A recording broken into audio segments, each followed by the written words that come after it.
Hey everybody, welcome to Café Grit, Season 1, Episode 15. This one time I got in trouble again. Yes, actually it was before the first time I got in trouble. Doing something a little different this time, so we'll talk about that in a second. Let's kick her off.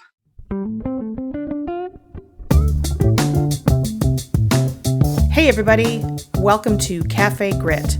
This is the place to go when you've got the hankering for purpose, a taste for fulfillment, and you're tired of living the rat race. My name is bethannecampbell. Thanks for stopping in. Café Grit is now open for service. Hey everybody, bethannecampbell here, just having a little fun there. This is my first attempt doing something a little different today, so if I sound different, it's because I'm recording this via a Zoom call. Yeah, this is my first. I normally use a little handheld recorder, coincidentally also called a Zoom H6. So thank you, folks, for naming things very similarly. I don't even know if they're related. I don't know if the Zoom H6 personal recorder is related to the Zoom US or the Zoom video conferencing service. I don't know. Just kind of crazy. Anyway, so I'm talking today about getting in trouble again. Now, you may recall I did an episode, Season 1, Episode 11, about getting in trouble when I mocked up my team at my IT job, my last IT job, into Lego people. And it was a morale boosting thing and just having a little bit of fun. But then a compliance guy, very intense compliance guy, found the mock ups on my cubicle and started a very serious investigation, which turned out to be not very serious because of some of the same themes you're going to hear in the story today. So this other time I got in trouble was actually at the same company, but it was before I got my salary job and I was working my way through junior college. So my stepdad happens to have worked in the IT department of this company. So he told me that there was an opening for I'll call it an admin to the admins.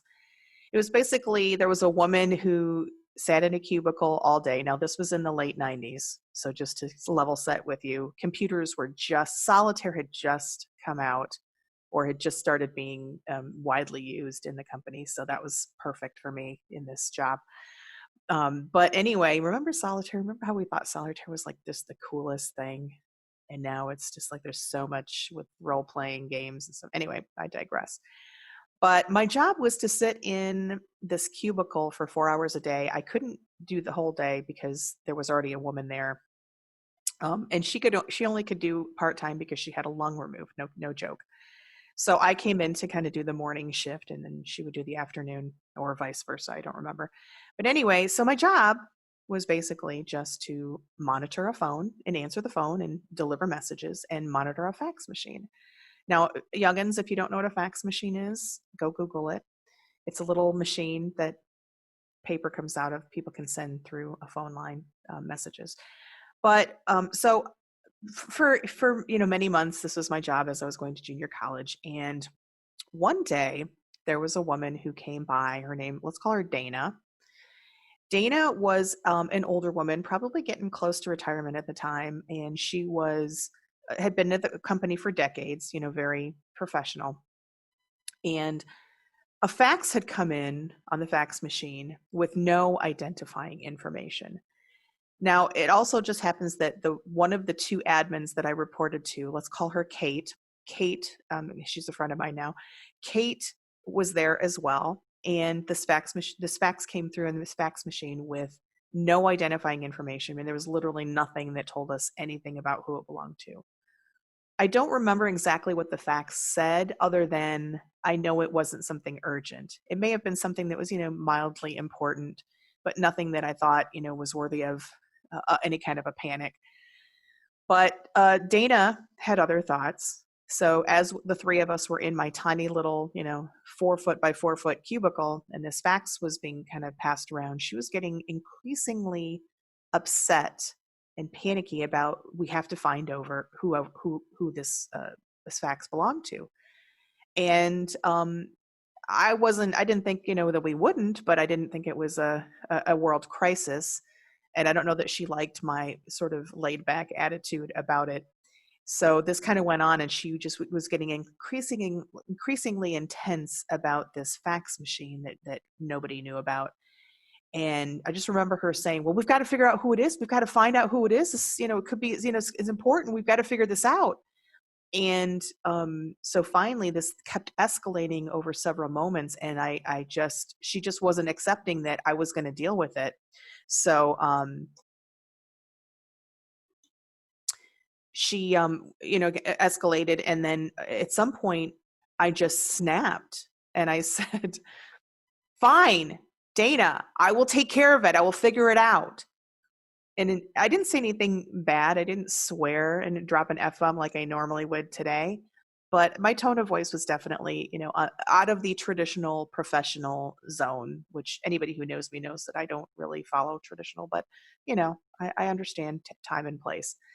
So Dana, that stopped her, shut her up, and she kind of walked off and didn't say another word. So I don't even remember what I did with the fax. I'm sure we figured it out. But a couple hours later, I knew that I had snapped. Dana was a seasoned professional at this company, and I was just this young, in her 20s, going to junior college thing. So I walked over to her cubicle a few aisles over, and I apologized. I kind of peeked in and I said, hey, I'm really sorry I snapped at you. I said I was just, getting frustrated, and but it was unprofessional, and I'm sorry. She just looked up at me from her little chair and she said, well, I already went to Dick and told him that I want you fired. Now, Dick was the actual person who signed my paychecks, and he was the one that the admins reported to. So I was a little at a loss for words, which does not happen often, but I think I said something like, well, I'm very sorry, but I do apologize. And I just walked away, beeline to the bathroom, because that's what I do. I bawl and I cry. So I was in the bathroom for quite some time because, I'm an ugly crier, and you know how it is when the tears start to flow badly and you can't stop them, it's over. And it takes a while to recover. It takes a while to get the face back and, the makeup in order, so that people don't go, are you okay? You don't want that kind of attention. So eventually I recovered, went back, and I was just really upset because I thought I'm getting fired. I needed the job, right? I had taken on some increasing responsibilities. I had, gotten to know people. I really loved the department. I mean, I ended up majoring in computer information systems because of this department, because of the people there. And then ended up working at the company for 16 years as a salaried employee. So a couple days later, I got pulled. Maybe it was the next day. I don't remember. The guy, Dick, who was the boss man, pulled me, a really nice guy, pulled me into a conference room. Wasn't the first time, but, mostly it was just, I had to kind of be the gatekeeper for some of the people that tried to take advantage. But anyway, so he pulled me into this conference room and he said, basically, Kate has told me what went on. She told me the story. She told me that you apologized. You're done. I need to deal with Dana, who doesn't think that she had any part of this. So thank dog that Kate was there to witness this, because I don't know that it would have gone the same way. I don't know that I would have gotten fired, but her there, understanding that and letting him know that this was kind of the back and forth, and, yes, she did snap, but I did apologize. So basically, Beth, I get it. You screwed up. You apologized. It wasn't, a world crisis. You did the right thing. Ms. Dana over here doesn't think that she had any part of it. So now I got to deal with her, right? Because she was very intense. So that was it. So I ended up getting in trouble, but it was pretty traumatic at the time. But I think there are some common themes here that were similar to the Lego story, right? Number one is, yes, I'm a crier. I self-failure. I don't like self-failure. I am absolutely embracing of failure in any part of my life. I work through the fear. Failure doesn't scare me, but it bothers me when it's my own failure. And I kind of consider this my own failure. The other thing is just being honest and not trying to hide anything. In both cases, it was like, yeah, I screwed up. Well, actually, I don't think I screwed up with the Lego people, but I just confessed that, yeah, I did it. I'm the one who mocked up my people into Lego caricatures with medieval weapons and coffee cups. And yes, somebody might find that offensive. I'm not sure who, but somebody might find that offensive. Apparently that was why it was bad. But anyway, and then the third thing is just taking ownership, right?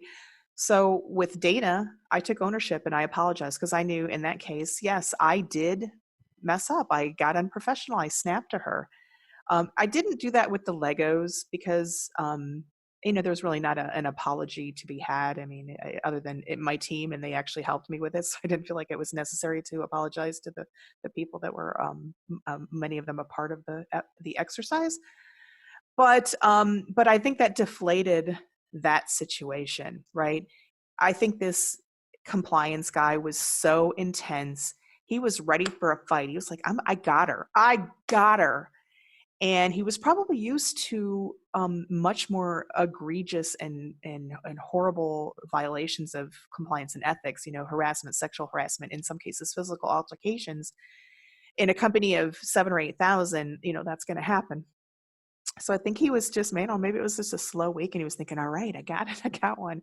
And I was just like, no, I did it. I don't know if he thought I was going to try to lie about it or pretend like it wasn't me, but I was like, yeah, I did it. And here's why I did it. And, I questioned him when he said it was offensive. I just politely said, what, can you clarify what's offensive? Is it the medieval weapons? Is it the cartoon people? Is it the coffee cups? Is it so, definitely take ownership. I think it does in almost all situations. Taking ownership and admitting if you have done something wrong or have just done something it almost always makes the situation better.